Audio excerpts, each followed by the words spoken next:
Ya, terima kasih Pak Aceh. Materi saya bisa dilihat PowerPoint-nya. Sudah, Bisa, Pak. Pak, bisa. Oke. Bapak Ibu,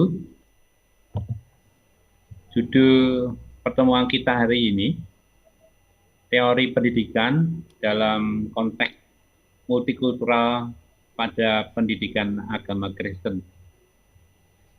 Sebetulnya ini lebih kepada bagaimana teori pendidikan multikultural yang nanti Bapak Ibu akan terapkan di dalam pendidikan agama Kristen. Jadi ini masih bersifat umum.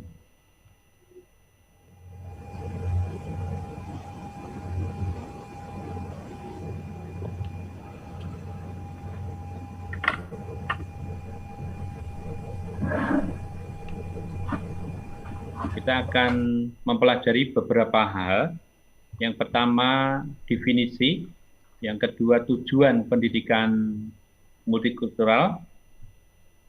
Yang ketiga, etimologis multikulturalisme. Yang keempat, pendidikan multikultural di Indonesia.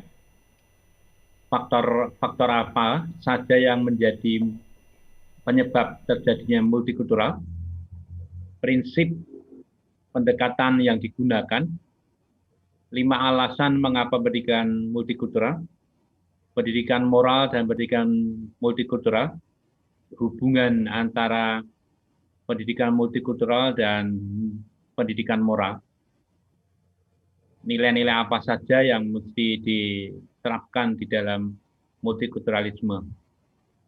Pentingnya pendidikan multikultur di Indonesia. Yang selanjutnya, pentingnya pendidikan multikultur di Indonesia. Oh, ini sudah di atasnya. Oke, Bapak Ibu, definisinya, pendidikan multikultural adalah proses pengembangan seluruh potensi manusia untuk menghargai keperbedaan sebagai konsekuensi keragaman budaya, etnis, suku, dan aliran. Sehingga multikultural itu menjadi hal yang wajib pada saat situasi itu tidak sama. Situasi, kondisi di mana lingkungan atau budaya di mana pendidikan itu ada, itu berbeda. Jadi sebetulnya pendidikan multikultural itu penghargaan terhadap keberbedaan itu sendiri.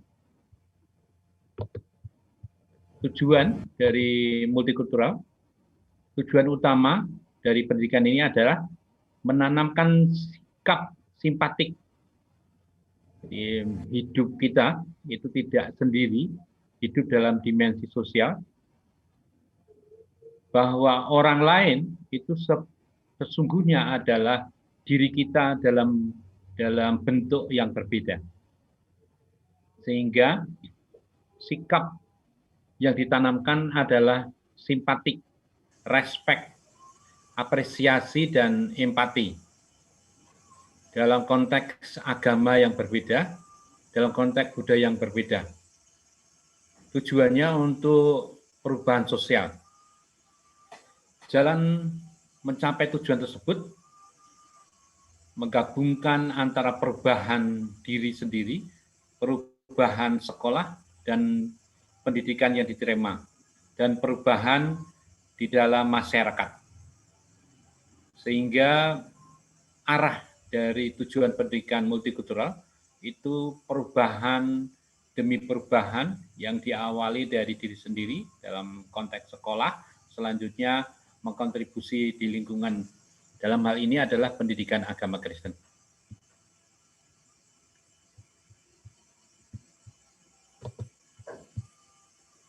Sedangkan menurut Undang-Undang Sisdiknas, ini menurut Budianta, itu sama yang tadi, sikap simpatik.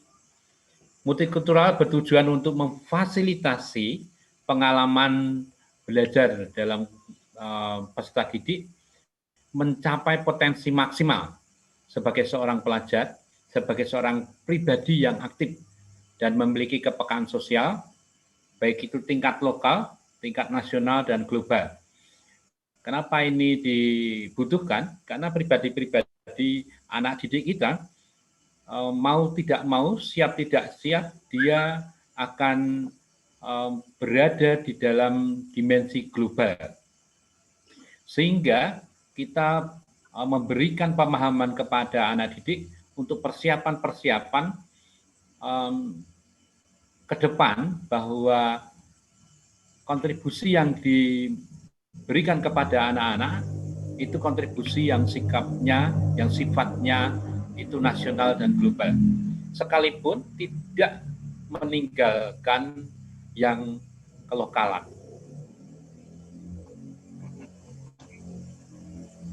Mewujudkan sebuah bangsa yang kuat, maju, adil, makmur, sejahtera tanpa perbedaan etnik, ras, dan budaya. Ini begitu penting untuk Indonesia dalam situasi yang seperti ini.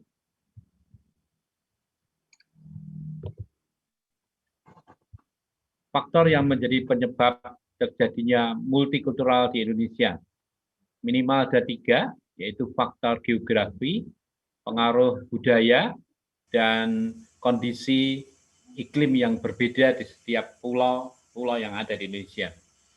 Faktor geografis sangat mempengaruhi apa dan bagaimana kebiasaan suatu masyarakat di dalam satu daerah, dalam satu kondisi geografi tertentu.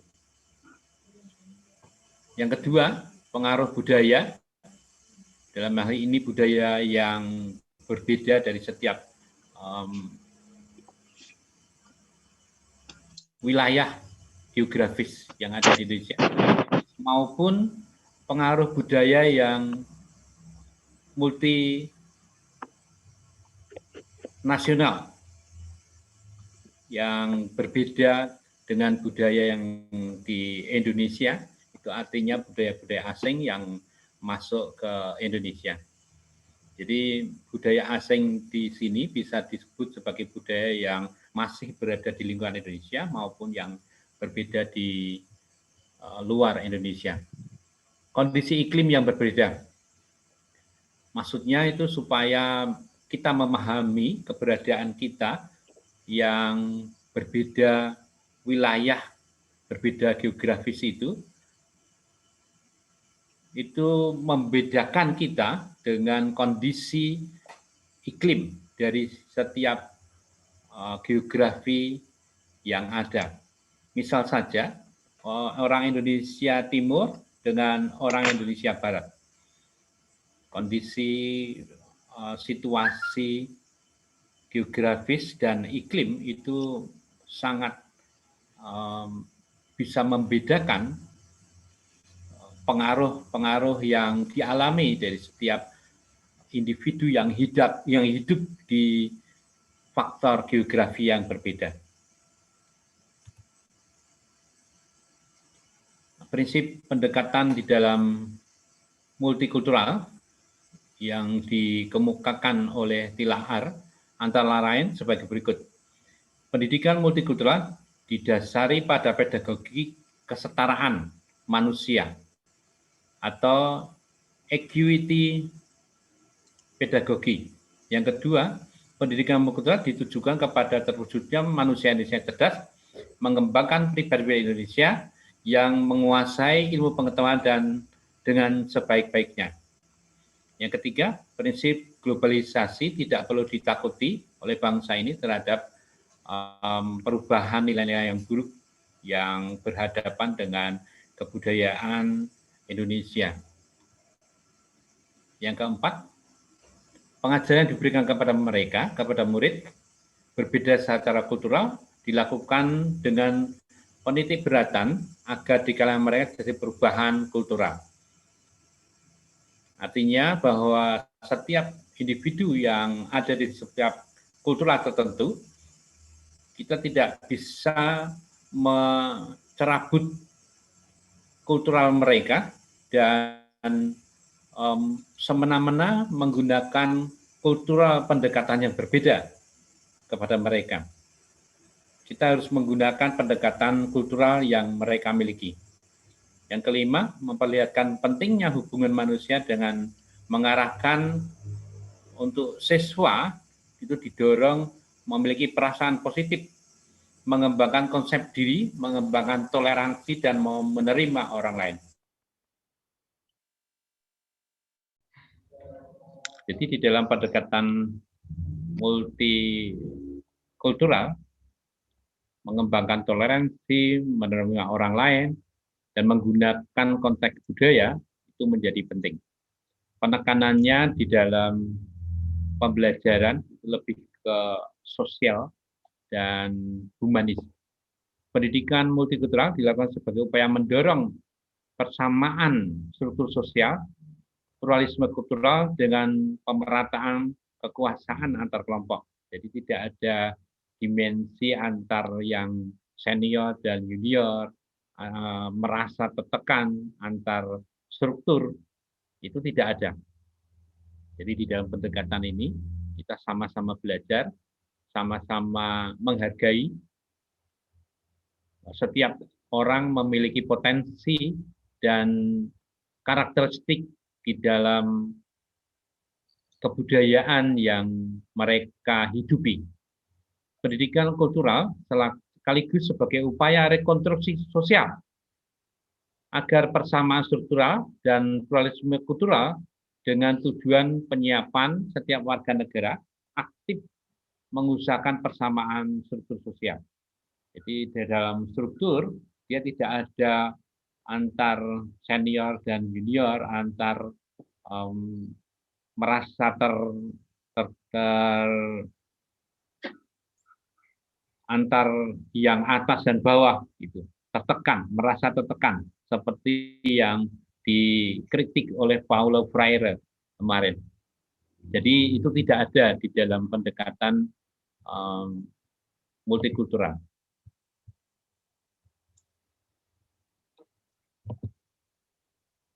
Ada minimal 5 alasan, bisa ditambahi ataupun bisa dikurangi kalau tidak setuju. Mengapa pendidikan multikultural diperlukan? Yang pertama, perubahan kehidupan manusia, yang dalam hal ini adalah manusia Indonesia, yang disebabkan oleh kemajuan ekonomi, memperbesar jurang sosial antara kelompok atas dan bawah. Jadi ini perlu satu terobosan, karena Indonesia secara struktural itu ada gap antara orang kelas bawah dan orang kelas atas. Yang kedua, adanya perpindahan dan mobilitas penduduk yang cukup tinggi. Jadi antara masyarakat pedesaan, perkotaan, itu adanya silang perpindahan mobilitas penduduk, sehingga terjadi gejolak-gejolak sosial. Dan ini bisa ditangani oleh pendidikan multikultural. Semakin terbukanya daerah pedesaan karena kemajuan di bidang ekonomi, di bidang sosial, di bidang pendidikan, di bidang politik, kemajuan itu membuka pedesaan-pedesaan yang tadinya tertutup itu sekarang terbuka. Berbagai konflik sosial budaya itu karena adanya jenjang dan jurang sosial tadi, kesalahpaham budaya, pertikaian kelompok, ini menjadi warna di Indonesia. Salah omong sedikit jadi masalah. Gesekan-gesekan sosial banyak terjadi di Indonesia karena ketidakpahaman budaya dan menghapus mitos tafsiran sejarah yang tidak menguntungkan persatuan bangsa. Misalnya tentang bahwa etnis tertentu itu lebih tinggi derajatnya dengan etnis tertentu. Ini pembawaan rasa bangga terhadap etnis yang dia hidupi. Itu kan karena Indonesia multi etnis dan multi budaya, tentu saja itu menjadi kebanggaan merasa bahwa etnisnya paling baik di antara yang lain.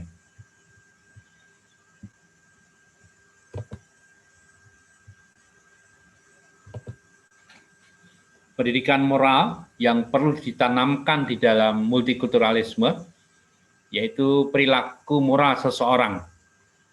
Dalam hal ini ditekankan peranan proses.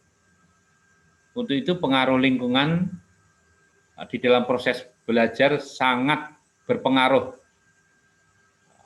Proses bagaimana anak didik dalam menerima pendidikan moral. Ini perlu ditekankan, dan itu bisa dilakukan dalam pendekatan multikultural ini. Sayangnya, di dalam konteks pendidikan kita, itu lebih menekankan pada hasil kognitif, bukan moral. Sehingga perilaku itu dikesampingkan. Yang penting anak mendapatkan nilai yang baik. Pada sisi yang lain, yaitu sisi moral, itu menjadi penting sekali. Nilai yang bagaimana yang akan diterapkan? Yaitu nilai kesetaraan, nilai kooperatif dan kolaboratif. Saya jadi ingat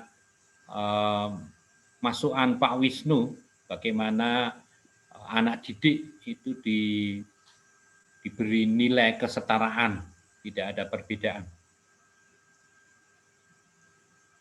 Memaksa untuk murid memahami kelompok orang lain. Jadi murid diberi pemahaman untuk bagaimana menerima dan kehadiran seseorang itu begitu penting dalam pribadi murid.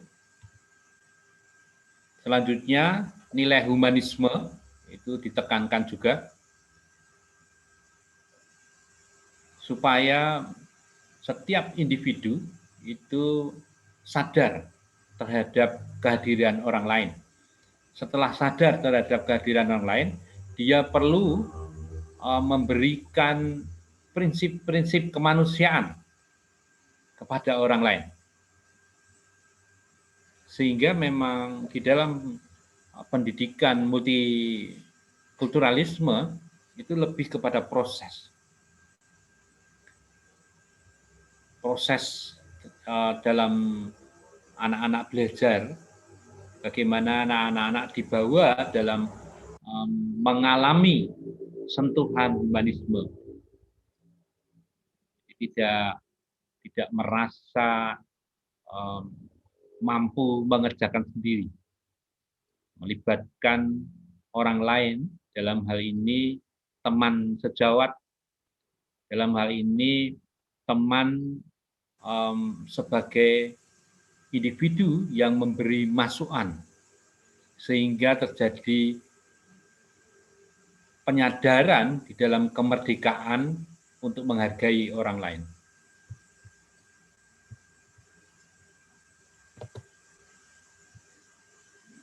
Bagaimana di Indonesia?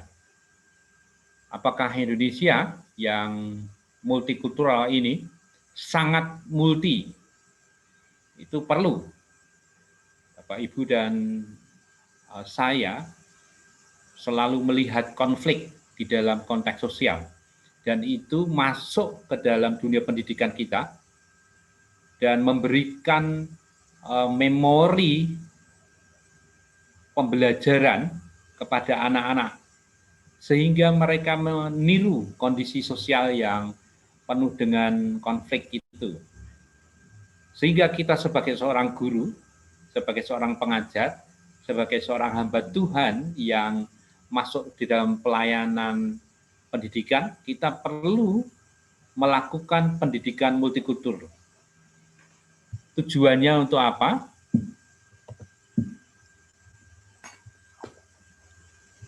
Ya, karena keberbedaan itu, sehingga perlunya kita memberikan pendekatan multikultural. Dan ini begitu relevan di dalam konteks keindonesiaan. Yang pertama, sebagai sarana alternatif pemecahan konflik.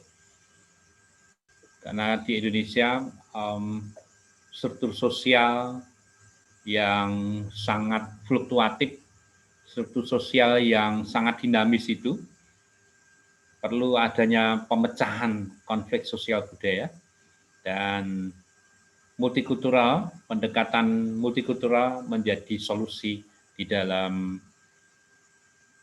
gap yang terjadi, bahkan perpecahan-perpecahan yang terjadi, permasalahan-permasalahan sosial yang terjadi, dan ini merupakan satu solusi pembelajaran di Indonesia.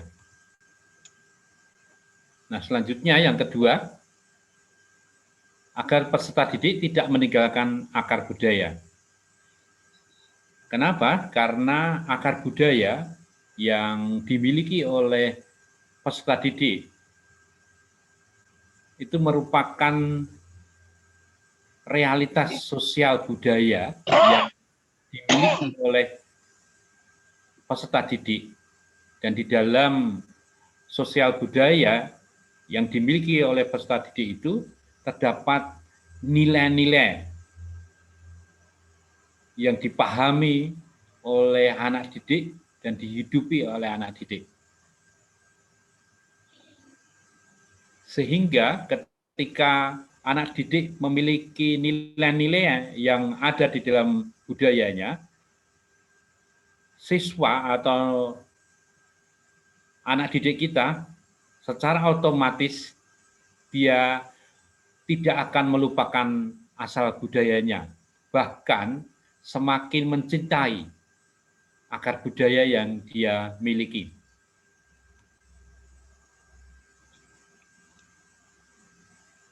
Yang ketiga, ini lebih kepada pengembangan kurikulum. Jadi sebagai pengembangan kurikulum yang dilakukan untuk multikultural yang dimiliki oleh para pendidik sebagai landasan pengembangan kurikulum di dalam pembelajaran. Jadi yang ketiga, tentu saja multikulturalisme itu bisa dikembangkan di dalam konteks materi kurikulum yang menjadi praktis untuk pemecahan masalah. Pengembangan kurikulum yang berdasarkan pendidikan multikultural dapat dilakukan berdasarkan langkah-langkah sebagai berikut. Yang pertama, mengubah filosofi kurikulum yang berlaku secara serentak seperti sekarang. Di kurikulum secara nasional itu ketika ada di dalam konteks unit pendidikan atau jenjang pendidikan tertentu, tentu saja bisa dikembangkan atau direkayasa dalam tanda kutip sesuai dengan kebutuhan. Yang kedua, harus merubah teori tentang konten, tentang isi kurikulumnya. Jadi pentingnya kita belajar teori, ternyata kita bisa menggunakan teorinya siapa, dan prosedur, proses, bahkan keterampilan yang harus dimiliki oleh generasi muda, oleh anak-anak didik kita. Yang ketiga, teori belajar yang digunakan harus memperhatikan keragaman sosial, budaya, ekonomi, dan politik. Jadi tidak bisa melepaskan sisi-sisi sosial budaya, bahkan kekuatan-kekuatan ekonomi yang dimiliki oleh kondisi karakter di dalam konteks budaya tertentu. Yang selanjutnya, proses belajar dikembangkan harus berdasarkan cara dari budaya kelompok yang ada di dalam kebiasaan siswa. Jadi kita menggunakan budaya yang dimiliki oleh siswa itu. Jangan budaya yang asing, sehingga pemahamannya akan berbenturan dengan kepentingan kurikulum multi budaya ini. Yang selanjutnya, evaluasi yang digunakan harus meliputi keseluruhan aspek, baik itu kemampuan dan kepribadian secara peserta didik sesuai dengan tujuan konten yang dikembangkan.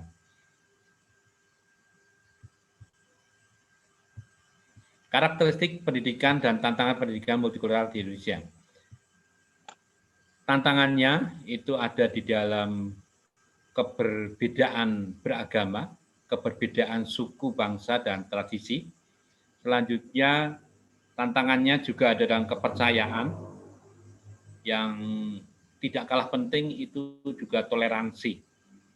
Tantangan-tantangan yang minimal yang kita hadapi di Indonesia dalam konteks multikultural ini, yaitu agama, suku, bangsa, dan tradisi, kepercayaan, dan toleransi. Nah, bagaimana menjawab tantangan-tantangan itu? Enggak. Yang pertama ya, adalah... Ini lagi dia, rusak lagi dia. Hilang begini terus. Karena kita tahu tantangannya, maka kita juga akan tahu bagaimana memberi jawab. Jawaban yang pertama adalah memasukkan multikulturalisme sebagai metode di dalam kurikulum.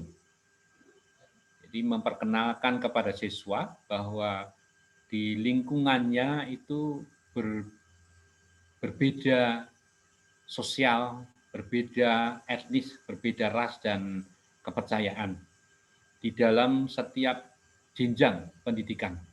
Jadi dimasukkan pemahaman multikultural kepada anak didik. Memperkenalkan dengan aneka ragam kelompok sosial yang membentuk masyarakat Indonesia. Jadi disadari oleh murid bahwa kita ini berbeda dan keberbedaan itu merupakan anugerah untuk saling menyadari dan saling menerima antar kelompok satu dengan kelompok yang lain. Yang kedua, penanaman nilai-nilai multikultur dalam pembelajaran. Penanaman nilai multikultur tidak terbatas pada ragam budaya yang dimiliki, tapi juga berupaya sampai kepada sikap positif terhadap keragaman tersebut. Tidak hanya kognisi, tetapi siswa itu juga dibawa kepada proses kembali bahwa pemahaman yang mereka miliki itu harus sampai kepada perilaku. Jadi ini perlunya seorang guru melihat prosesnya sampai kepada perilaku yang dimiliki oleh siswa. Jadi nilai-nilai yang dimiliki itu sampai kepada siswa dan mereka melakukan nilai-nilai multikultural yang dapat dilihat oleh guru sebagai evaluasi di dalam pembelajaran. Yang ketiga, memberikan pemahaman budaya multikultur di sekolah. Pemahaman mengenai keragaman budaya merupakan hal yang penting untuk diajarkan di lembaga pendidikan, sehingga generasi muda benar-benar memahami konsep multikultural. Nah, multikultural ini memang harus diawali dengan pengakuan terhadap budaya-budaya yang berbeda tersebut. Nilai yang dimiliki budaya multikultural di sekolah tidak hanya dalam proses pemahaman, tetapi juga pengakuan terhadap orang lain. Jadi penekanan kata pengakuan kepada orang lain ini merupakan pemahaman yang diiringi dengan sikap-sikap seperti toleransi, empati, dan apresiasi.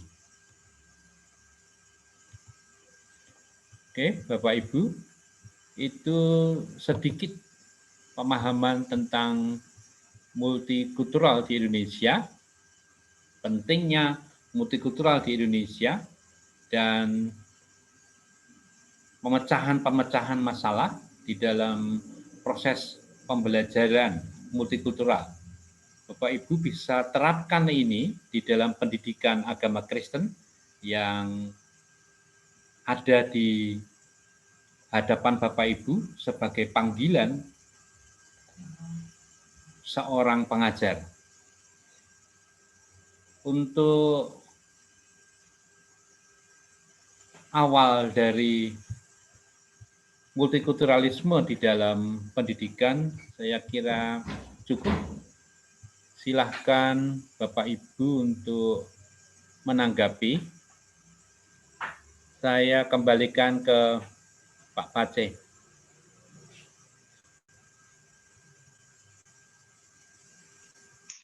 Baik, terima kasih Pak Dr.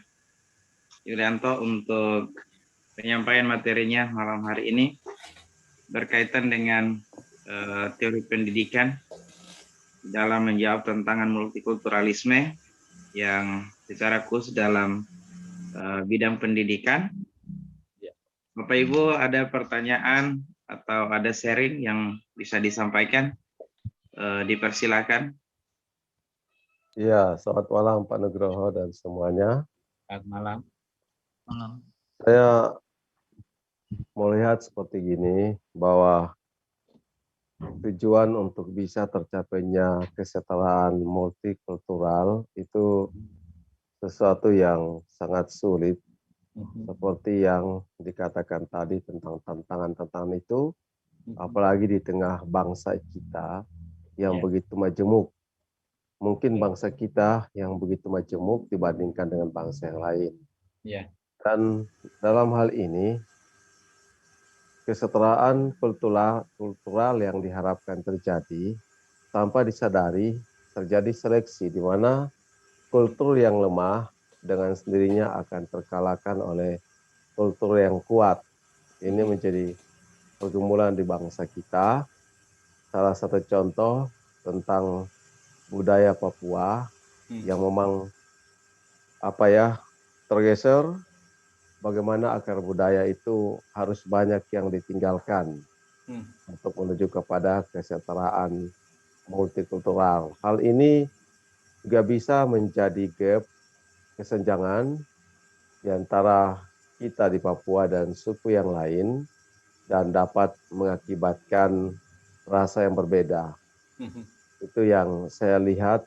Contohlah, misalkan pada pawai kemerdekaan, pawai pakaian tradisional, biasanya pakaian tradisional Papua sepertinya terpinggirkan.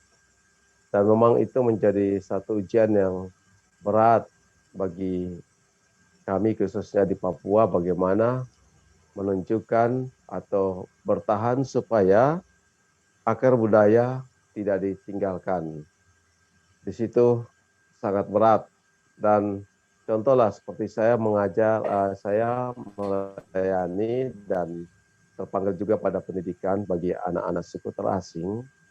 Itu mereka yang usia kanak-kanak ke arah remaja sudah malu menggunakan koteka, dan mereka merasa sepertinya budaya yang tidak cocok lagi bagi mereka.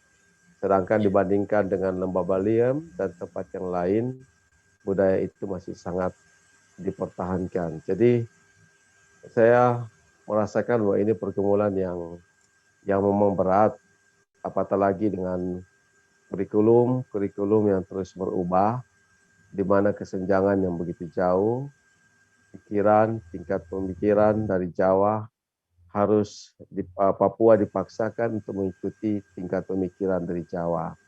Jadi memang hal ini menjadi pergumulan yang perlu kita gemuli bersama, supaya dengan multikultural yang ada tidak terkesan ada budaya yang dikalahkan atau ada budaya yang dilemahkan, walaupun pada prinsipnya seperti itu terjadi.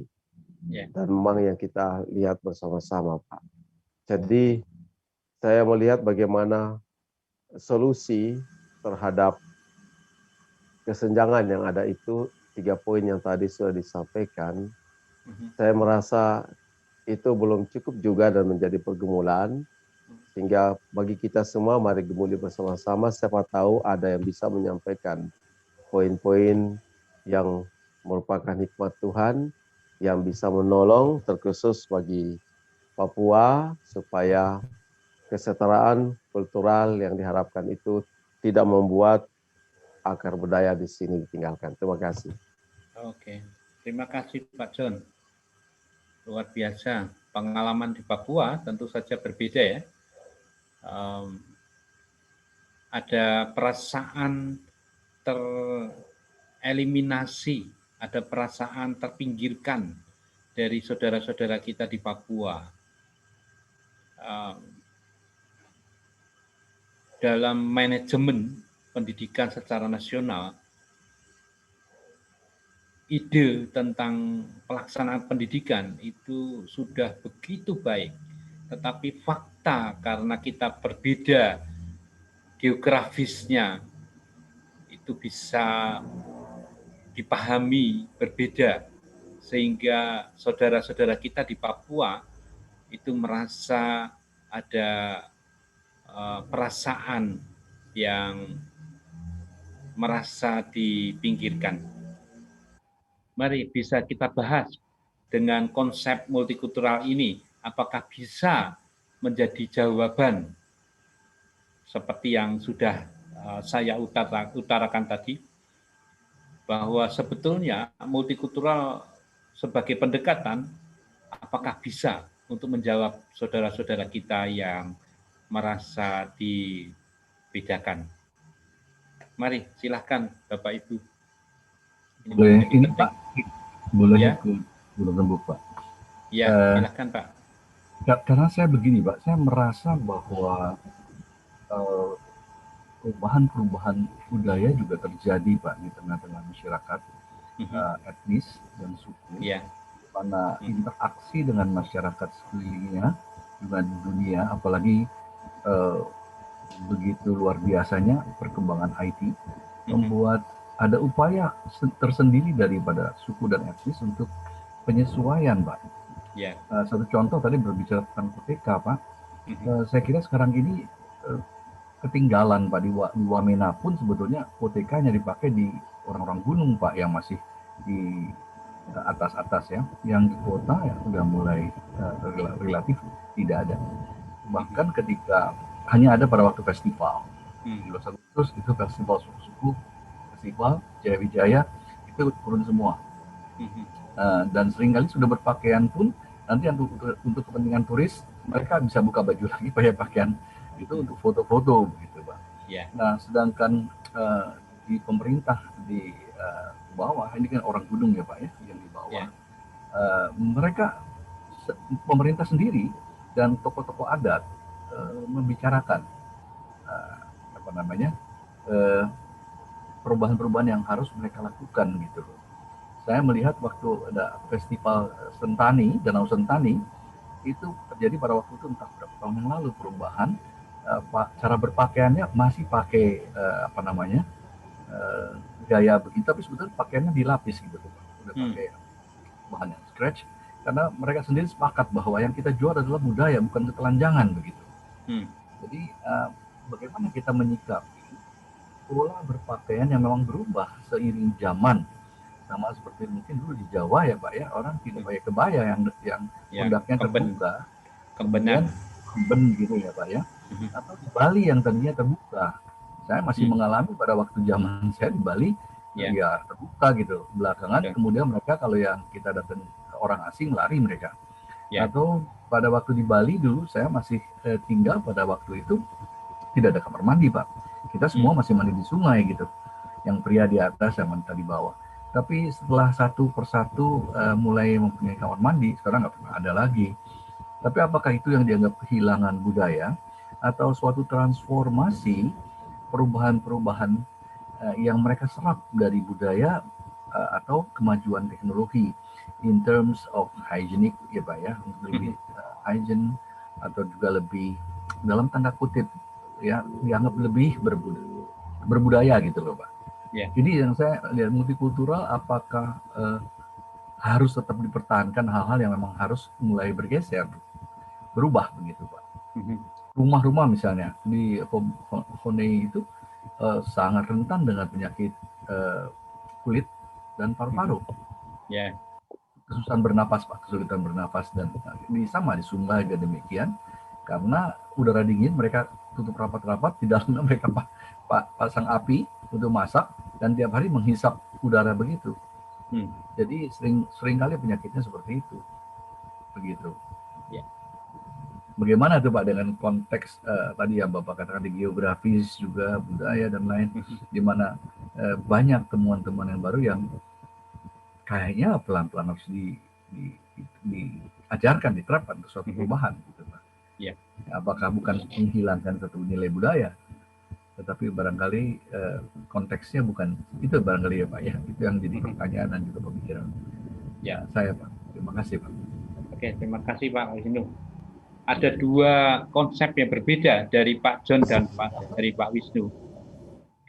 Apabila Pak John tadi lebih kepada merasa ketika multikultural dilakukan ada perasaan dipinggirkan.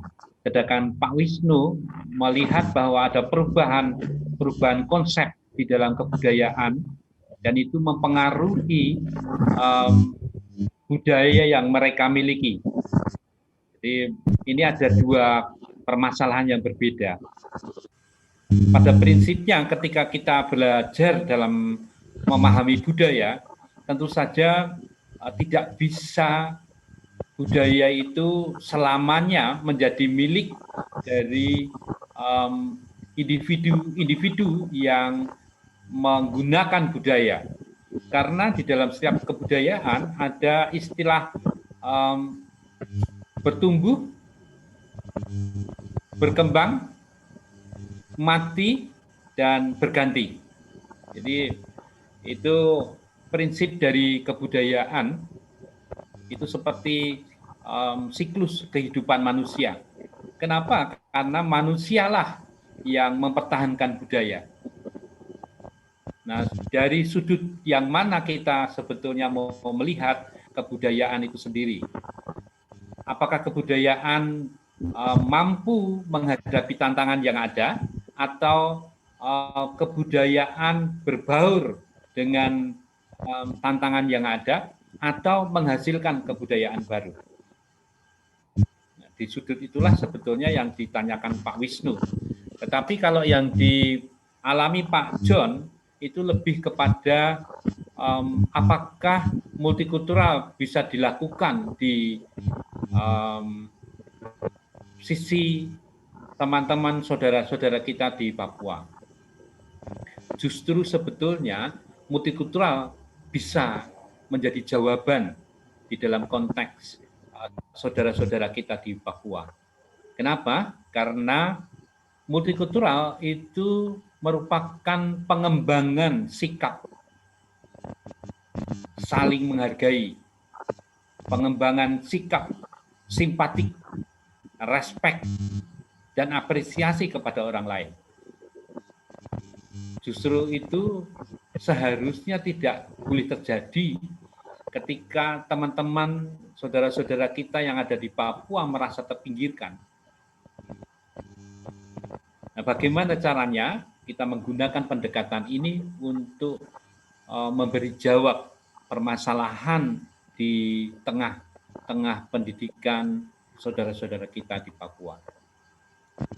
Jadi ada dua perbedaan dalam konsep ini. Yang pertama, Pak Wisnu berbicara tentang degradasi atau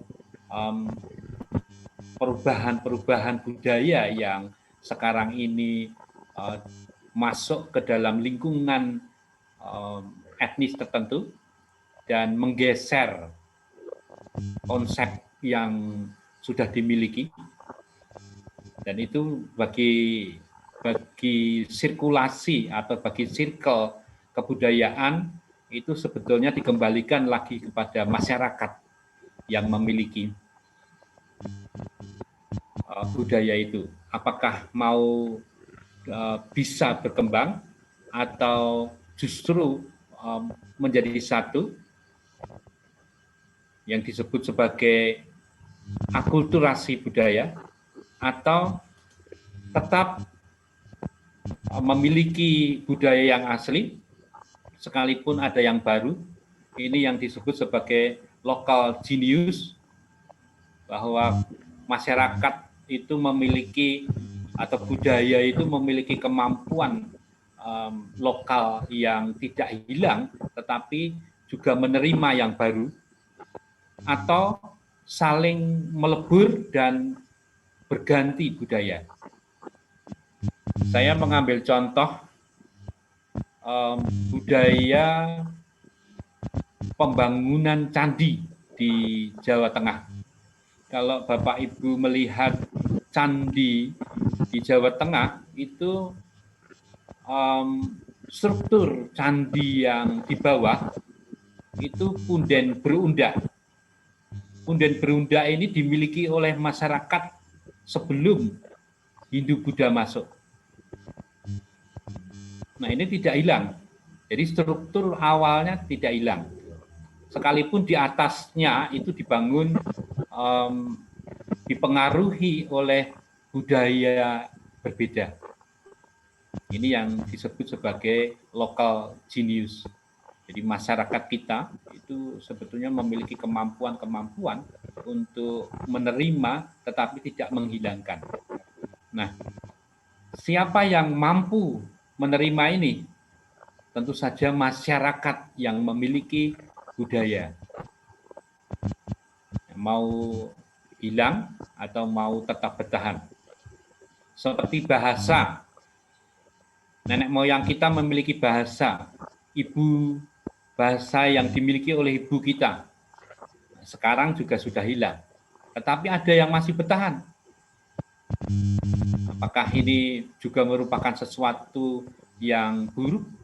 Nah, tentu saja sebagai seseorang intelektual atau orang-orang yang mempelajari sisi-sisi budaya multikultural, kita bisa mengapresiasi itu. Atau ada orang-orang khusus yang benar konsisten di dalam memelihara budaya. Kita mengharapkan orang-orang ini untuk bersama-sama dengan kita mempertahankan budaya yang ada. Kalau dari sudut perspektif budaya, tentu saja cara berpakaian, cara bersosialisasi itu dalam perspektif kebudayaan dia tidak ada kata tabu. Sekalipun orang lain bisa memahami berbeda. Jadi itu hanya masalah perspektif ketika orang lain memandang budaya yang berbeda. Jadi saya kira itu Pak Wisnu dan Pak John dalam sisi yang berbeda antara Pak John dan Pak Wisnu. Saya kira pendidikan multikultural itu justru bisa ditempatkan di saudara-saudara kita yang ada di Papua. Oke.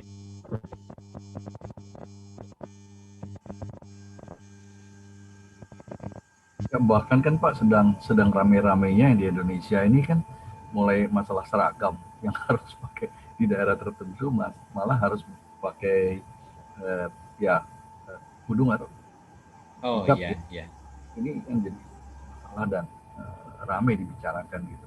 Itu juga kan sebetulnya banyak diserap juga dari budaya yang bukan Indonesia sebetulnya. Betul. Ini kan fenomena bahwa perubahan akulturisasi juga terjadi karena pengaruh agama, sosial dan politik ya Pak. Betul, betul. Ya. Ini sekarang kan kalau yang masuk Islam yang masuk itu merubah seluruh tatanan itu. Pada mulanya nggak, tapi pelan-pelan merubah semuanya. Dan juga kekristenan ketika masuk di tanah Papua juga merubah polanya. Jadi memang ada perubahan-perubahan budaya. Ya sesuatu yang tidak bisa kita hindari gitu ya. Betul. Ya. Pengaruh budaya, agama, ilmu pengetahuan, temuan-temuan kesehatan dan lain-lainnya akan menjadi mempengaruhi dan menyempurnakan budaya lokal. Saya pikir akan seperti itu. Ya. Ya, terima kasih Pak. Ya, betul Pak. Oke, Bapak Ibu yang lain? Ya, saya Pak. Ya, halo Pak, Pak Joni ya? Halo?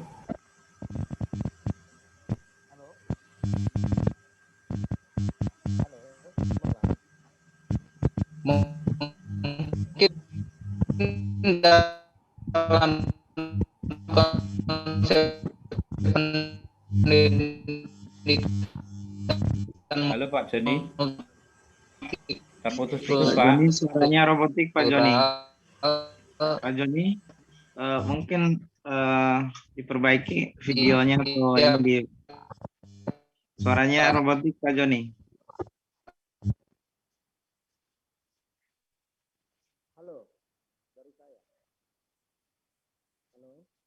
Halo Pak Joni.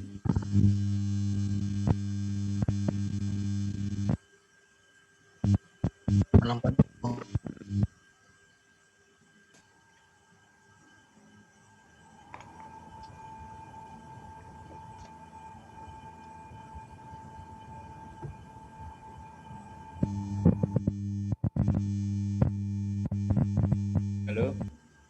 Wah, ini sepertinya terpengaruh soal jaringan ini Pak Joninya Pak. Iya. Sebenarnya Pak Nugroho ya, saya terpikirkan sebenarnya kita kan ini kan dalam konteks pendidikan agama Kristen. Betul. Sebenarnya kan memahami multikulturalisme ini kan artinya kita harus yang pertama dibangun oleh kita adalah pemahaman sebenarnya. Jadi pemahaman setiap individu tentang kehidupan yang beragam ini. Kalau kita tidak memahaminya dengan baik, maka tentunya sikap kita pun juga akan berbeda. Jadi sebagaimana pemahaman kita tentang multicultural ini, artinya kehidupan yang penuh dengan perbedaan ini, bagaimana kita memahaminya dalam perspektif iman Kristen kita, sebenarnya nilai-nilai apa yang seharusnya ditanamkan gitu Pak, supaya itu menjadi pemahaman kita, sehingga kita mampu menciptakan dan mampu mengajarkan juga tentang multikultural ini Pak, pendidikan multikultural ini. Jadi sebenarnya kalau dari sudut pandang pendidikan agama Kristen itu sebenarnya nilai-nilai yang perlu diajarkan, nilai-nilai yang perlu ditanamkan kepada setiap individu untuk bisa memiliki pemahaman tentang perbedaan-perbedaan yang ada dan bagaimana setiap kita itu bersikap. Jadi orang-orang yang memiliki nilai itu bersikap dalam hidupnya. Salah satu nilai yang luar biasa itu adalah nilai kasih, Pak. Jadi artinya kita menanamkan kepada setiap individu bahwa kasih itu kan menutupi segala hal, Pak.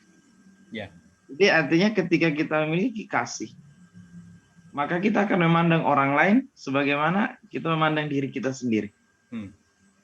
Kalau diri kita sendiri, dalam diri kita temukan ada berbagai macam perbedaan, maka tentunya kita akan memahami orang lain juga sama seperti kita memahami diri kita sendiri. Jadi memang dari sudut pandang kekristenan itu perlu penanaman tentang nilai-nilai kasih itu, sehingga itu bisa berdampak bagi pemahaman kita dan sikap kita dalam menyikapi kehidupan yang multikultural ini, Pak. Ya. Itu dari saya, Pak.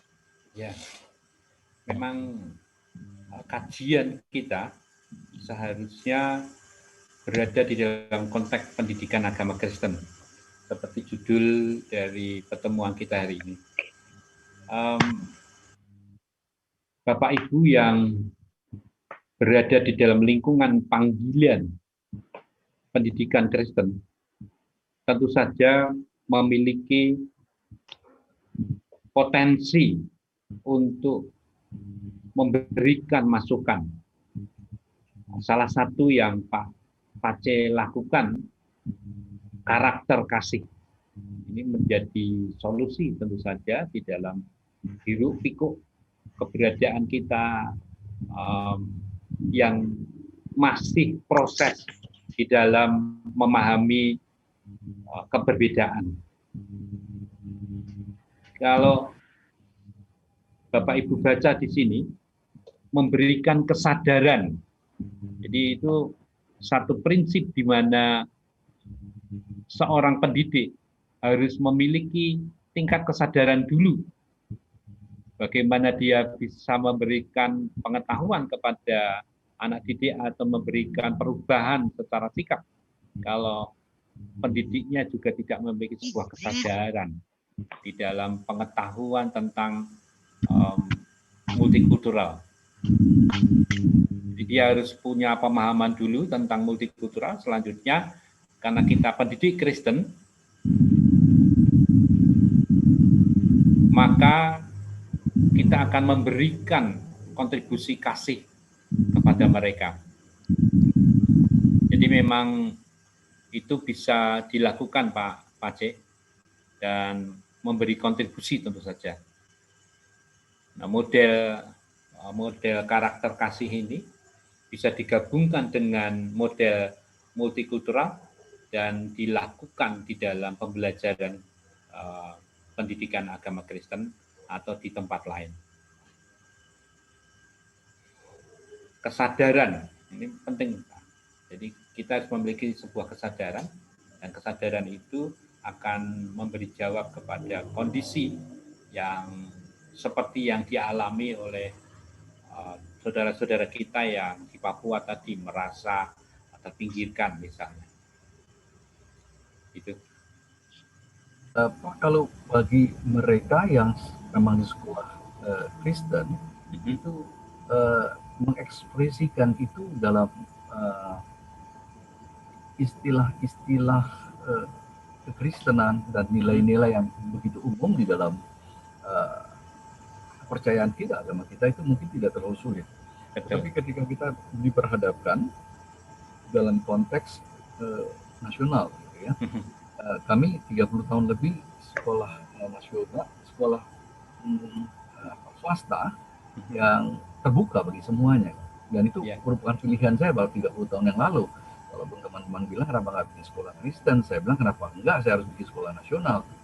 Dan kira-kira mungkin 15 tahun yang lalu waktu kami memulai di sekolah SMK itu sudah dibicarakan mengenai anak-anak perempuan bergaun panjang. Dan ada juga waktu itu dorongan di Banten karena sangat kuat ya, konteksnya itu untuk pakai hijab. Jadi kita bernegosiasi, kita bilang ini sekolah umum gitu ya. Walaupun 90% itu guru-gurunya adalah Muslim, stafnya juga waktu itu begitu. Tapi saya bisa ngomong, rok saya pikir kita tidak terganggu, yang Kristen panjang pun nggak ada masalah. Tapi hijab pada waktu itu bisa bicarakan untuk tidak kita pakai. Sambil itu juga hanya hari Jumat yang pria-pria itu pakai baju koko. Ya, cuman kita nggak mau pakai peci. Nah kemudian seiring berjalannya itu, kami mempunyai policy pada waktu bulan puasa itu staf pun yang wanita sengaja pakai kerudung, bukan hijab ya Pak, kerudung. Ya ada yang suka dimasukin, dipasang di kepala, ada yang enggak cuma jadi selendang. Tapi pada umumnya dipakai waktu panas lewatin mau ke kantin itu tutupin kepala. Namun mereka juga di acara pada waktu kita mau Natal, ya hiasan Natal kita pasang, kita pakai. Ya bahkan setelah Pak Abdurrahman Wahid membolehkan Imlek itu, wah hiasan Imlek mau Imlek kita pasang juga. Kita malah ada barongsai segala, dan itu di pertandingan barongsai ya belum pernah jadi juara sih, tapi beberapa kali ikut tampil begitu. Dan saya rasa waktu itu karena di Tangerang itu banyak juga yang saya sendiri, salah satu target saya buat sekolah adalah membuat supaya at least Chinese itu sekolah, Pak. Karena pada waktu itu yang namanya Cina Benteng itu banyak nggak sekolah, Pak. sampai SMP putus sekolah, kawin, dan kehidupannya buruk sekali. Pendidikan jelek, mereka main judi, akhirnya juga kena narkoba. Jam 11 siang, jam 12 siang udah buka meja gitu, main judi. Neneknya di situ duduk sambil naikin kaki, merokok, buka kartu, mantunya di meja sebelah, nanti anak cucunya itu di bawah, cucu-cucunya main bawah. Jadi bayangkan generasi seperti itu. Dan ketika kami hadir, kita bawa ke sekolah, waduh penolakannya banyak.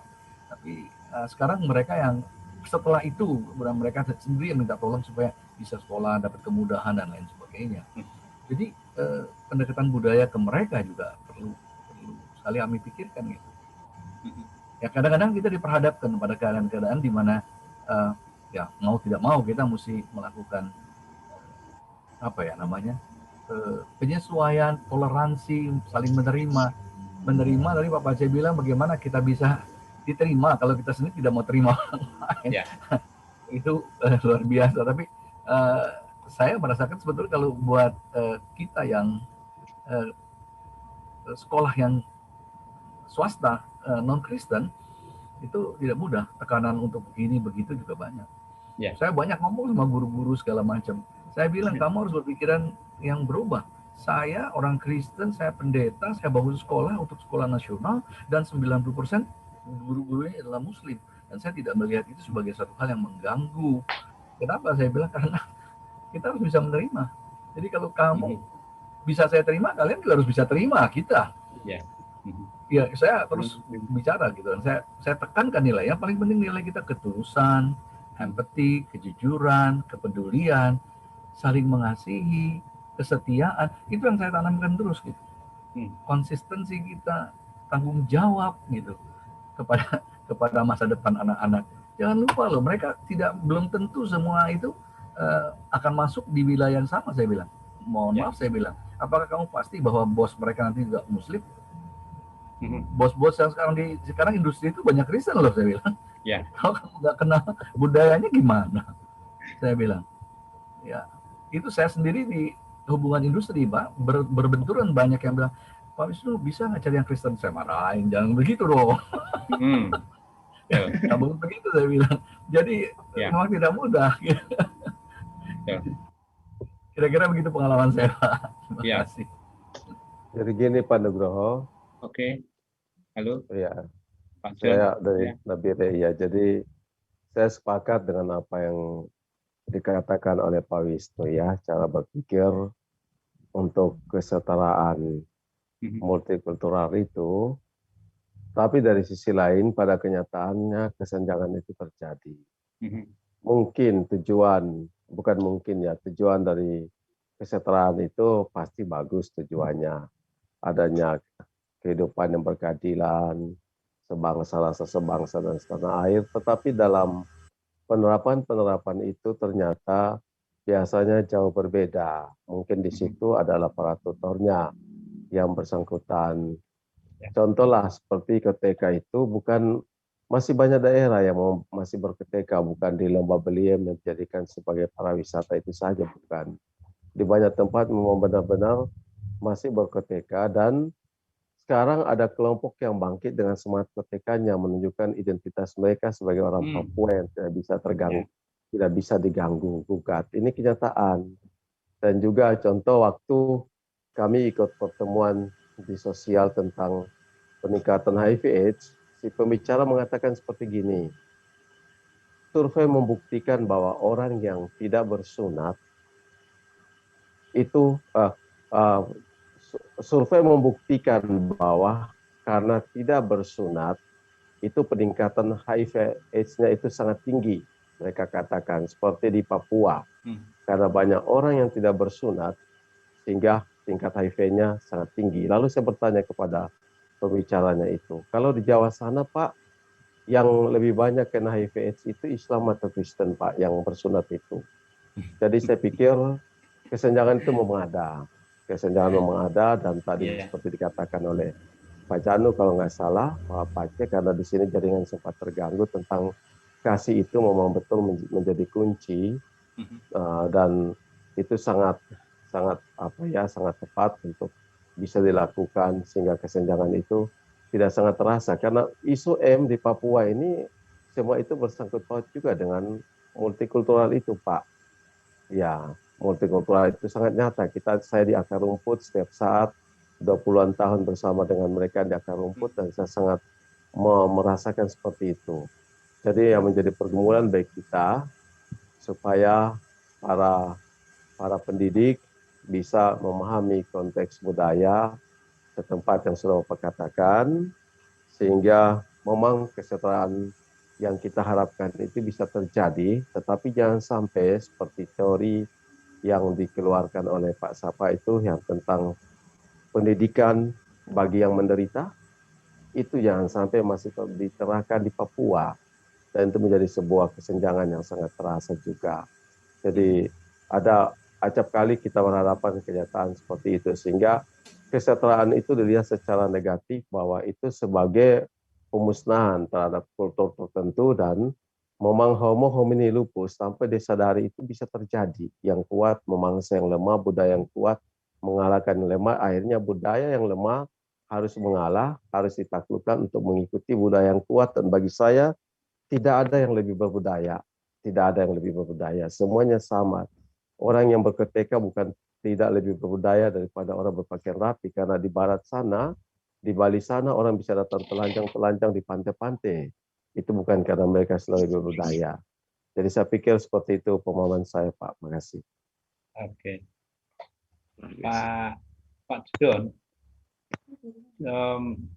justru multikultural itu sedang mengkritisi. Jadi justru multikultural itu sedang mengkritisi dari sisi yang harus sama tadi. Jadi multikultural sedang memberi solusi bahwa pendidikan itu tidak harus sama. Pendidikan muncul dari sebuah pemahaman budaya dan saling menerima. Bagaimana dengan yang sisi pemerintah? Sekarang diberi keleluasaan wilayah untuk mengelola, sekalipun tetap berada di dalam pengawasan. Nah, multikultural yang ingin dikembangkan adalah multikultural yang saling menerima, saling memahami. Andai kata ini tidak bisa dilakukan, maka perilaku kita sebagai seorang hamba Tuhan dan terpanggil di dalam pendidikan, maka akan memberikan masukan, memberikan metode yang baru, seperti pemahamannya Pak C tadi, seperti pengalamannya Pak Wisnu, memberikan satu alternatif yang sesuai dengan kondisi di lingkungan itu. Nah, pada saat itu terjadi, maka pendekatan multikultural sedang dilakukan. Pada saat itu terjadi, maka budaya lokal sedang diberikan kesempatan untuk budaya lokal bisa digunakan sebagai antisipasi. Sehingga pendekatan multikultural itu sebuah pendekatan yang berpihak kepada budaya di mana pendidikan itu ada. Begitu, Pak. Oke? Oke, Pak, saya bisa nambahkan, Pak? Iya, siap. Siap. Silakan, Pak. Ya. Selamat malam, Pak Nugroho. Selamat malam. Ya, Pak Pane, Pak Philip. Ya, dan selamat malam untuk semuanya. Ya. ya, menghargai etikat. Pentingnya seperti yang tadi dijelaskan, dipaparkan dari awal sampai saat ini tentang pendidikan multikultural pada pendidikan agama Kristen. Di sini saya pribadi mendapatkan 3 hal tentang upaya multikultural itu ada.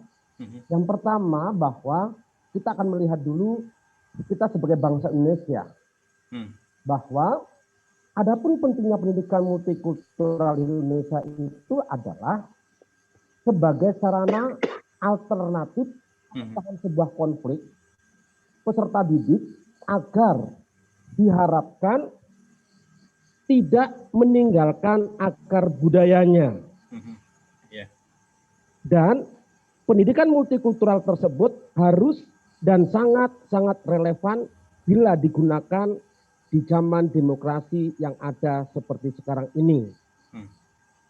Sehingga seperti kejadian-kejadian yang ada di Indonesia ini, sehingga untuk ketika Menteri SKB kemarin itu sebetulnya untuk menangkal radikalisme yang menjadikan Arabisasi di Indonesia itu saat ini sudah muncul dari 10 tahun yang lalu sampai sekarang ini.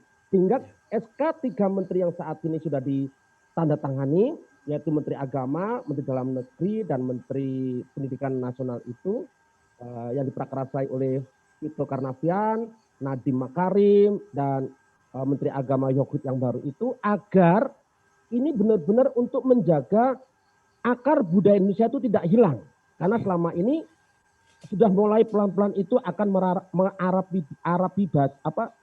mengarabisasikan bangsa Indonesia untuk menuju ke sana. Bahkan tidak dari Indonesia. Di negara Asia Tenggara ini ada 2, yaitu Malaysia dan Indonesia. Itu yang pertama. Terus yang kedua, saya akan membandingkan bahwa pendidikan multikultural itu saya baca di sebuah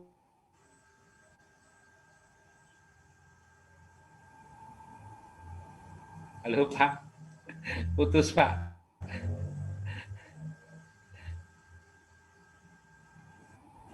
Halo.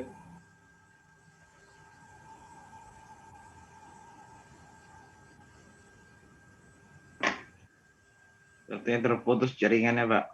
Iya.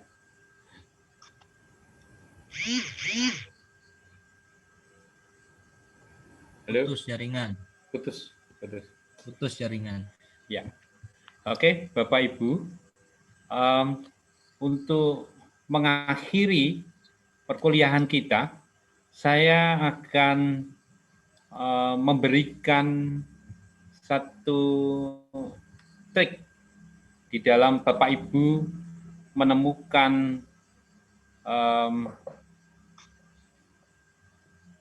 artikel-artikel atau buku-buku yang Bapak Ibu bisa gunakan. Bapak Ibu boleh menggunakan satu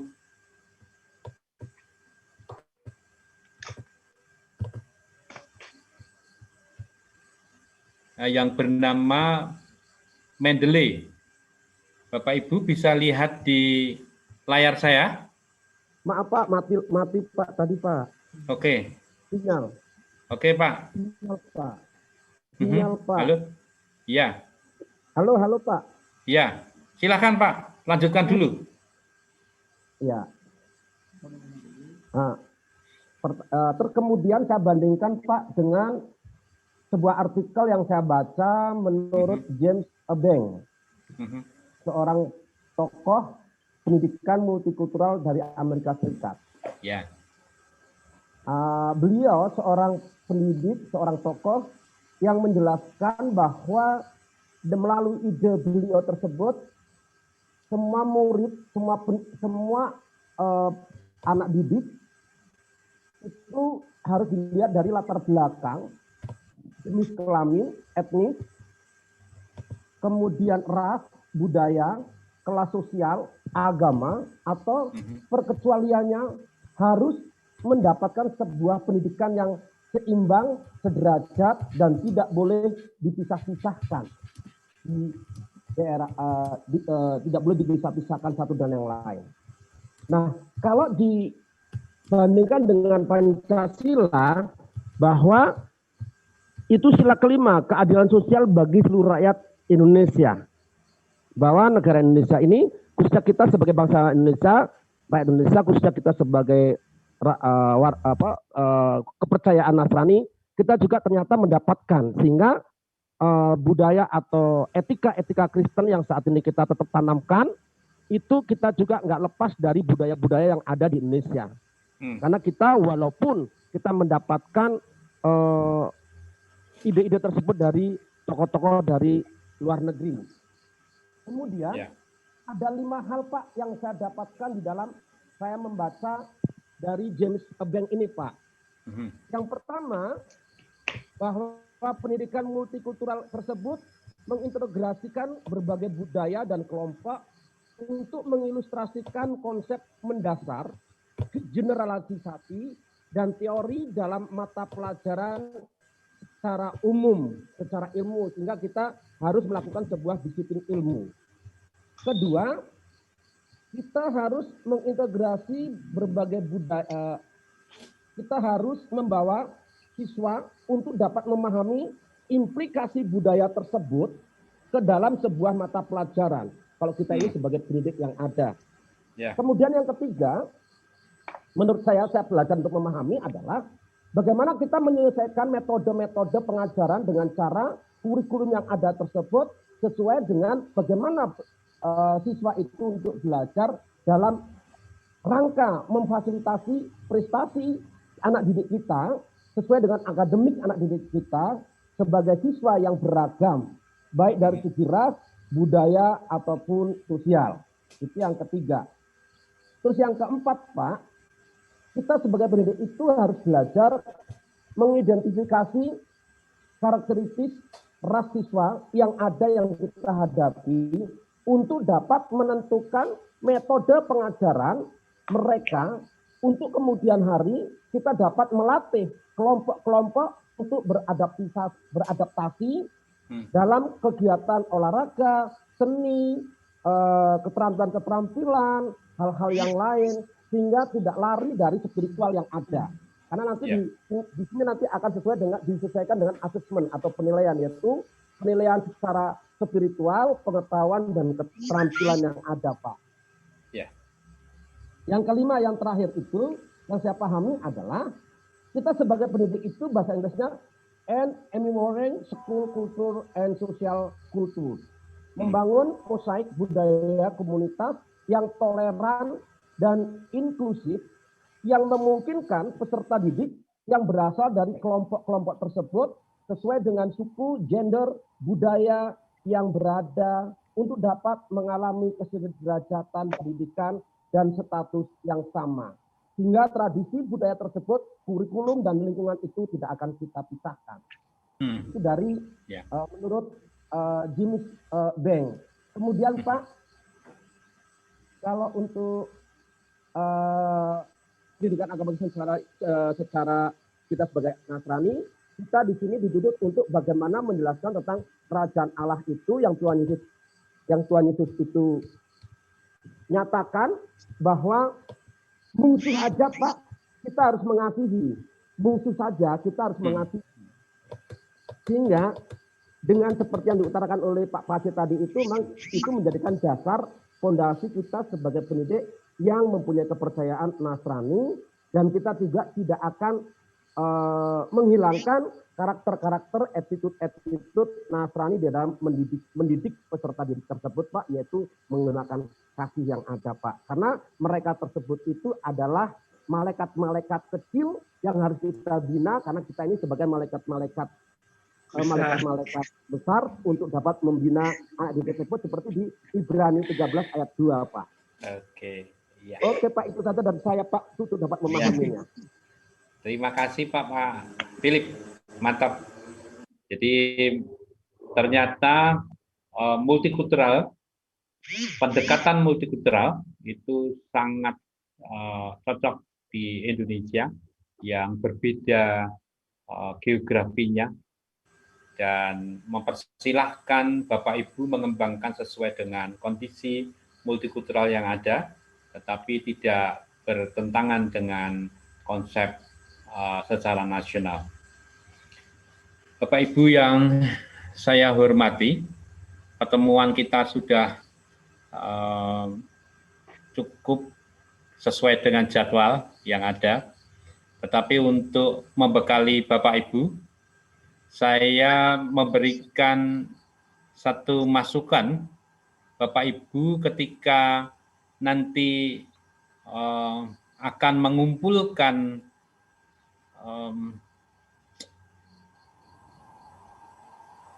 untuk Bapak Ibu bisa mengambil artikel dari tempat lain.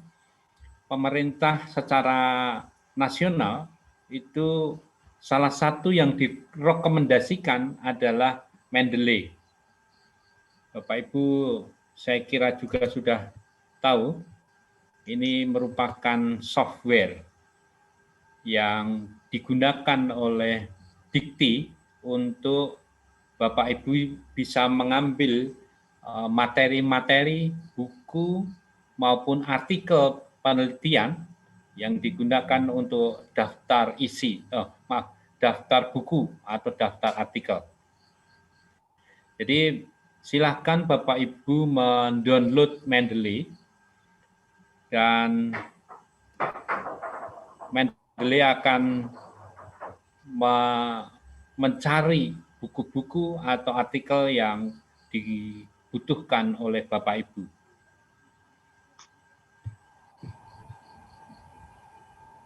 Sudah ada yang bisa menggunakan Mendeley, Bapak Ibu?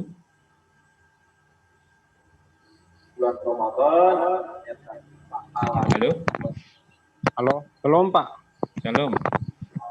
Belum Ya. Pak. Oh belum, belum Pak. Iya belum. Saya akan memberi masukan sedikit tentang Mendeley dan nanti Bapak Ibu bisa gunakan. Jadi yang penting ada internet, Bapak Ibu bisa ambil beratus-ratus buku bisa menggunakan Mendeley ini. Saya akan buka dulu Mendeley-nya.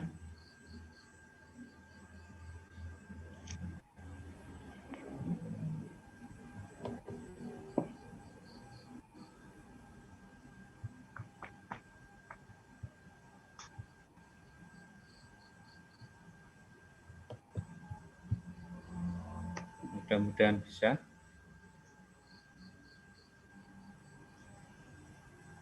Kak Pace sudah capek ya? Tidak, Pak. sudah ngantuk ya Pak Pace? Wah, semangat ini Pak, menunggu.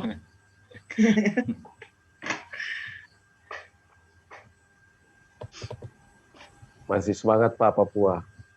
Aduh, mantap. Bapak Ibu bisa lihat logo Mendeley-nya, bisa lihat di sini.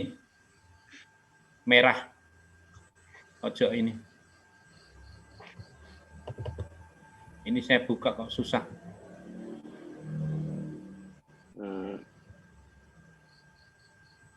Mungkin Bapak tutup dulu presentasi Bapak tadi itu. Ini saya tutup ya. Ya, Pak.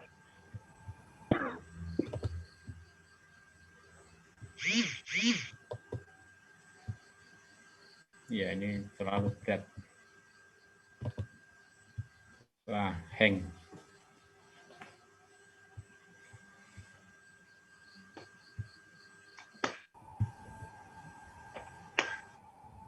Mendeley. Ya, Mendeley.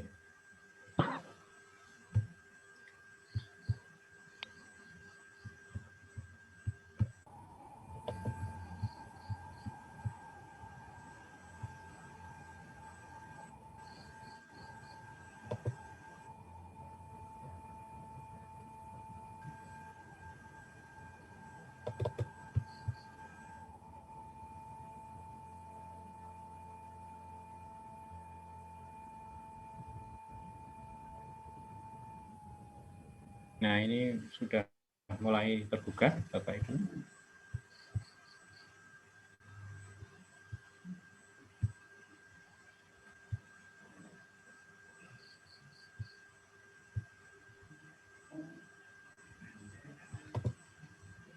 Kelihatan Mendeley saya, Bapak Ibu?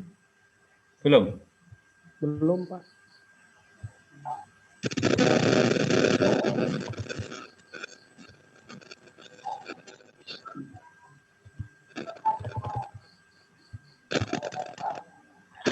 Akak Luit. Kelihatan?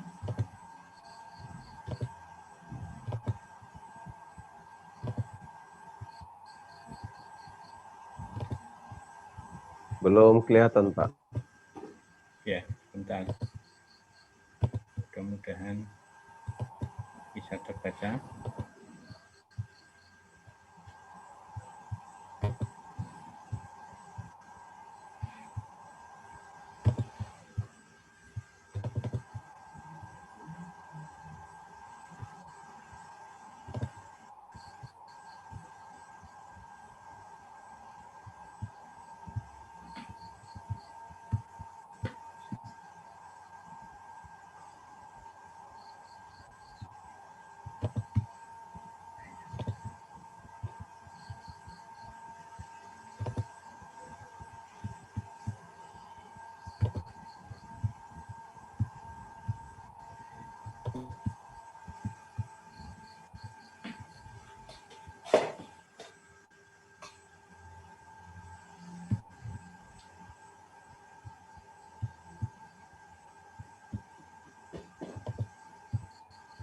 Belum ya, Bapak Ibu?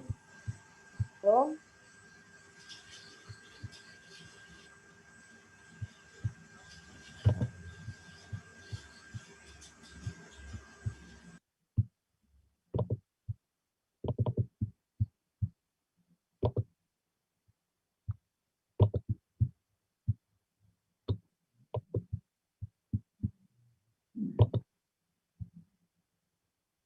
Belum ya? Ini? Belum, Pak. Belum muncul. Belum muncul. Iya.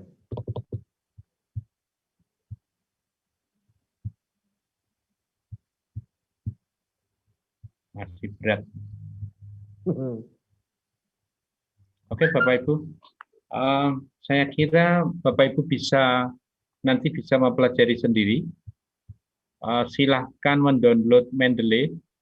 Terus fungsinya nanti Bapak Ibu bisa menggunakan Mendeley ini untuk mengambil artikel atau buku yang akan Bapak Ibu gunakan menulis karya-karya ilmiah. Karena Mendeley itu merupakan alternatif yang dianjurkan oleh pemerintah, dalam hal ini Dikti, untuk mahasiswa-mahasiswa yang belajar pada tataran pendidikan tinggi untuk menggunakan Mendeley. Jadi ini masih terganggu, jadi kemungkinan terlalu banyak materi di laptop saya.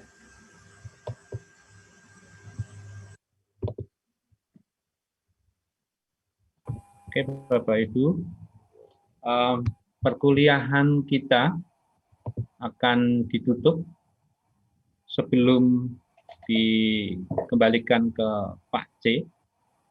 Saya secara pribadi mengapresiasi semua yang sudah kita lakukan selama 8 kali pertemuan ini.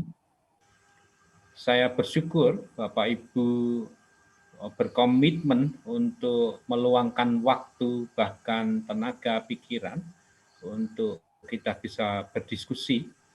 Tentu saja dalam hal ini saya banyak sekali kekurangan, bahkan mungkin dari apa yang saya sampaikan itu tidak memuaskan Bapak Ibu yang ada di kelas ini.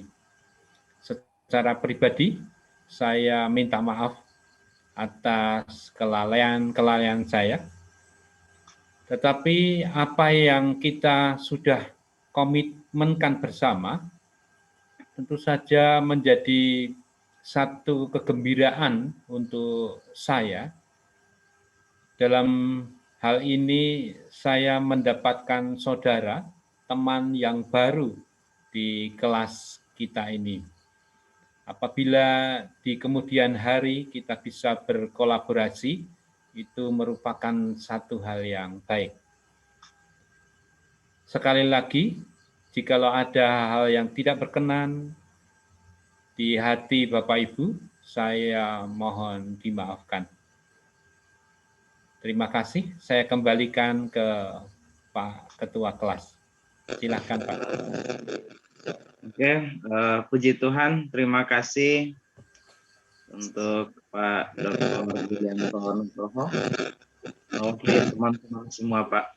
Kami juga mengucapkan banyak-banyak terima kasih untuk ilmu, pengalaman yang boleh Bapak bagikan bagi kami semua untuk bisa menjadi bekal bagi kami semua, khususnya dalam kelas pendidikan agama Kristen ini, dalam tugas dan tanggung jawab sebagai pendidik yang berperan juga dalam dunia pendidikan. Kiranya apa yang sudah Bapak sampaikan itu menjadi sesuatu yang luar biasa bagi kami. Kami bersyukur untuk setiap ilmu yang sudah dibagikan oleh Pak Dr. Yulianto Nugroho, dan kami juga menyampaikan permohonan maaf jika dalam perkuliahan sering terlambat, kemudian ada hal-hal perkataan yang mungkin ketika disampaikan kurang berkenan di hati Pak Dr. Yulianto Nugroho. Ya, pepatah menyatakan jangan simpang, kalau ada jarum yang patah jangan simpan di dalam peti. Jika ada kata-kata yang salah jangan simpan dalam hati, Pak. Iya. Wow. Siap. Nah, ini sedikit pantun, Pak. Kan budaya nih, Pak. Iya. Oke. Terima kasih sekali lagi, Pak, untuk setiap ilmu yang sudah diberikan. Dan puji Tuhan, malam hari ini ada satu mahasiswa baru, teman baru yang baru bergabung Pak malam ini, atas nama Ibu Juniati. Saya persilakan untuk perkenalan dulu. Mungkin ini masuk di jam terakhir, di pertemuan terakhir, tapi tidak apa-apa. Silakan perkenalan Ibu Juniati Simanulang. Silakan Ibu Juniati. Baik, terima kasih. Selamat malam, Shalom. Selamat malam, Shalom Bu. Ya, saya Juniati Simanulang.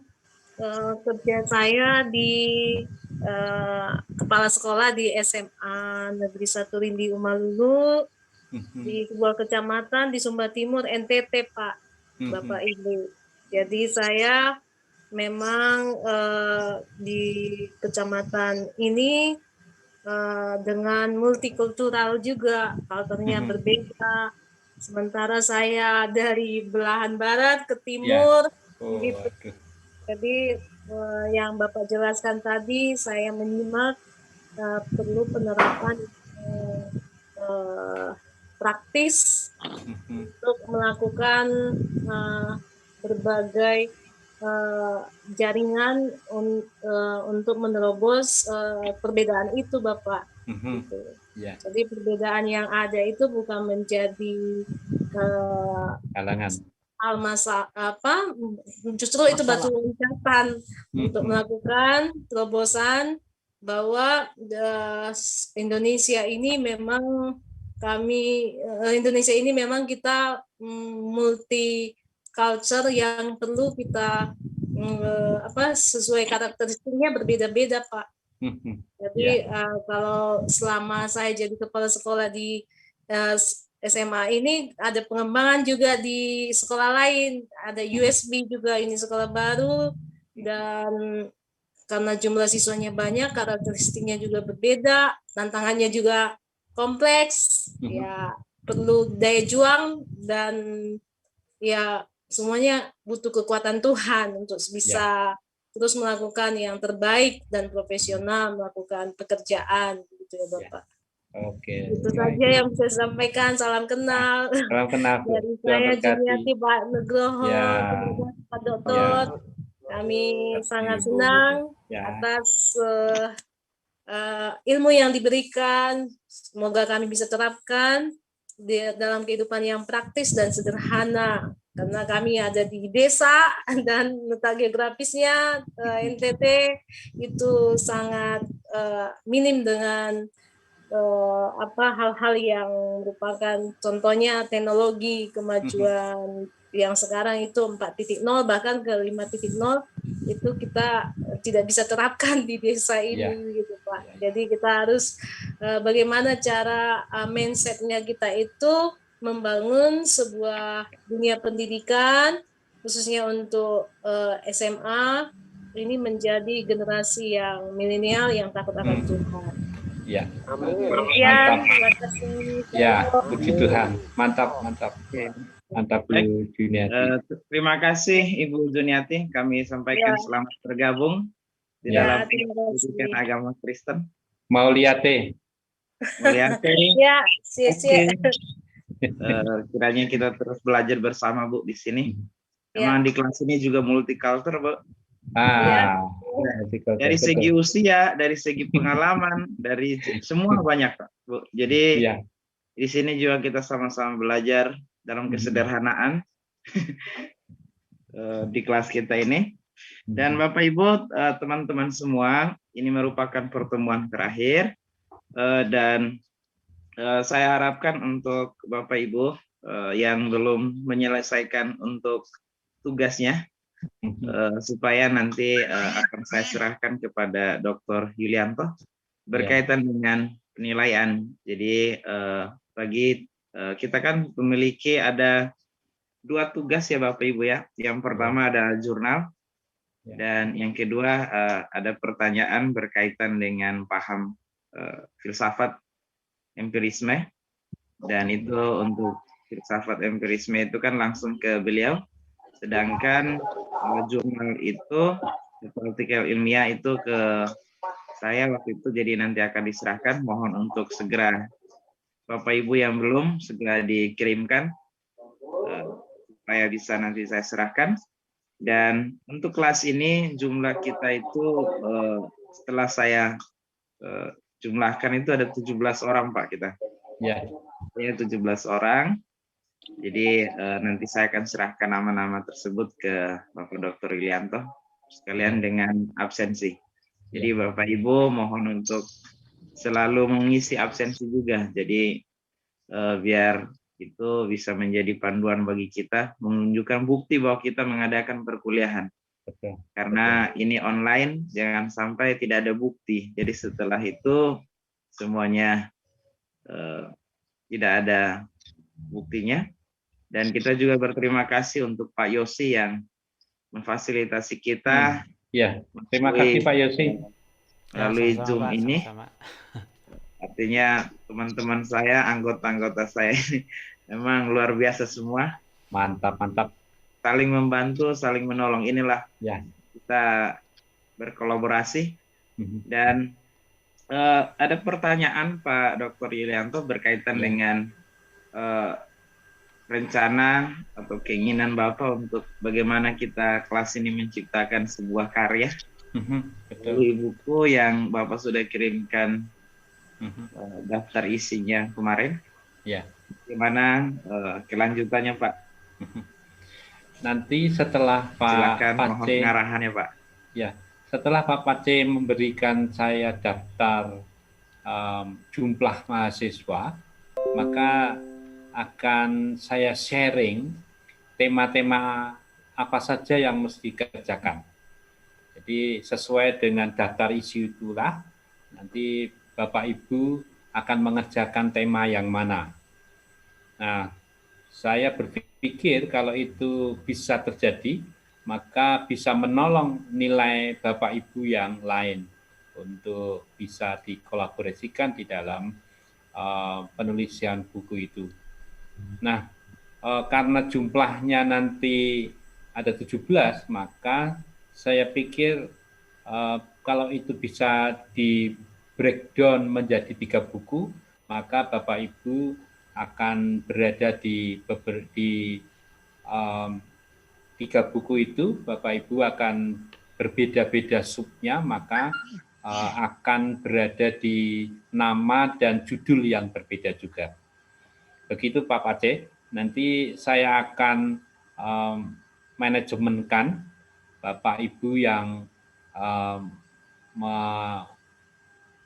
membuka tema yang mana dan memperdalam tema yang mana, begitu.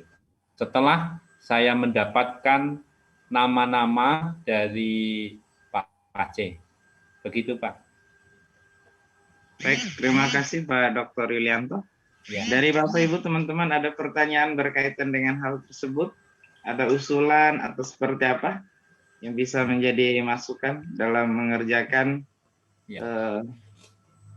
apa yang menjadi keinginan dari dosen kita? Silakan Bapak Ibu teman-teman.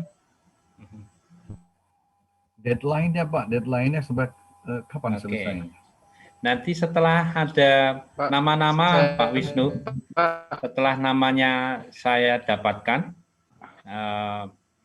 kemungkinan kalau Bapak Ibu berada di subtema yang bisa dikerjakan dengan cepat, ya berarti buku ini bisa cepat untuk diselesaikan. Tapi jangan sampai lebih dari 2 bulan ya, karena saya harus menghubungi penerbit dan mungkin mendapatkan nomor induk buku nasional ISBN, dan itu saya kira prosesnya agak lama lah, 1-2 bulan. Jadi untuk waktu nanti saya susulkan Pak. Baik. Ya jangan lama-lama supaya kita juga bisa menikmati buku kita sendiri. Iya, baik Pak. Oke, terima kasih. Terima kasih Pak. Amin. Ya. Haleluya. Banyak kami. Haleluya. Saya mendapatkan berkat dari teman-teman Pak Pace, Pak Sirjon, Pak Danu, dari Pak Philip. Terima kasih banyak. Orang tua ini banyak masukan baru. Ya Pak. Terima kasih. Kita selanjutnya sebelum menutup, ini adalah pertemuan ini kali foto bersama ini. Iya betul. Untuk semua boleh menyalakan kameranya supaya terlihat yang wajah seperti ini. Akan Bapak Ibu mohon untuk menyalakan kamera videonya, dan mohon untuk Pak Yosi silakan diambil fotonya Pak. Saya yang foto ya? Ya, silakan Pak Yosi. Udah angkat 2 tangan ini. Oke, siap. 1. Mana ini kamera ini? 1. Sudah kelihatan semua Pak Yosi? Apakah sudah kelihatan semua di kamera? Fernando belum aktif kameranya. Silahkan diaktifkan. Panggilan pertama. Panggilan ketiga WO ya? Ya. Udah kayaknya lagi sibuk. Siap ya? 1. Senyum yang manis semua. 1, 2, 3. Ya, langsung dapat semua. Sudah Pak? Sudah. Oke, terima kasih Pak Yosi. Terima kasih. Terima kasih. Terima kasih semua. Terima kasih semua. Oke, Bapak Ibu, kita akan menutup di dalam doa. Dan kita akan Turun Pak. Ya. Kita akan berdoa, dan doa ini akan dibawakan oleh Pak Wisnu. Kami persilakan Pak Wisnu untuk membawa kita dalam doa. Mari kita satu di dalam doa. Bapa di surga, kami sungguh mengucap syukur untuk semua kebaikan Tuhan, pemeliharaan Tuhan, tuntunan Tuhan sepanjang perkuliahan kami dalam 6 kali pertemuan. Banyak hal yang kami dapatkan, banyak hal yang kami serap Tuhan, inspirasi baru, pengetahuan baru, pengalaman-pengalaman teman-teman kami semua. Biar kiranya ini juga berguna bagi setiap tugas kami ke depan dan juga dalam hal perenungan-perenungan kami.